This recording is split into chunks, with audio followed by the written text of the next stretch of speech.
Yeah, so we make induction systems. We engineer and design the systems to meet your process needs. Initially, when I pull someone from the aisle that's walking down, they say, we don't do induction hardening. And I said, we don't focus on induction hardening either. Let's show you some of these other applications. Let's talk about metal plastic. Let's talk about shrink fitting.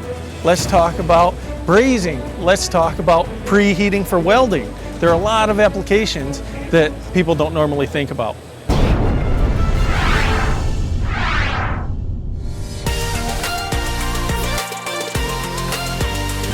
Hi, I'm Justin from Ambrell. We specialize in induction heating solutions. So I have a steel tube that I'll place inside the coil.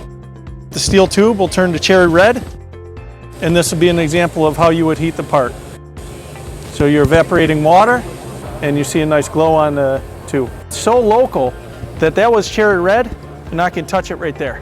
So induction heating is a technology that applies heat to a metal for joining, forming, soldering, shrink fitting, many different applications where you use a torch or an oven. So we have specialized coils that are specific to the application and process to give you the heat in the area that you need it.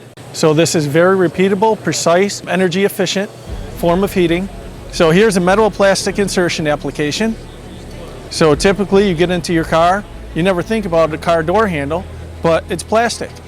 How do you screw a screw into plastic? So you would take the metal insert, you would insert it into the coil, heat it to the desired temperature in a few seconds, and then swage it, insert it into the plastic door handle.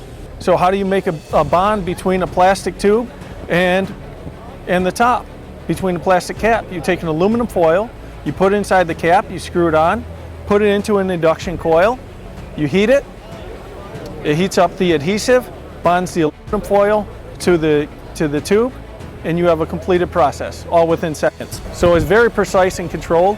You can use PID control loops, you can use infrared pyrometers, thermocouples, whatever kind of process input variable you need to measure temperature, but you can be within plus or minus 5 degrees. So some of the larger applications for induction heating are for large growing crystals. We'll heat crucibles that are 1.5 feet diameter and 3 feet tall.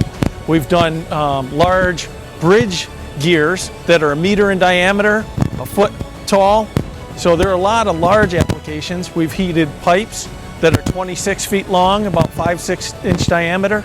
Today we are producing equipment that goes into 50 different countries, and we have an installed base of greater than 15,000 units worldwide. We design and manufacture the equipment so that you can purchase the systems and implement into your process. Please support us so we can make more videos to support American manufacturing. Smash the like button and subscribe. Thanks.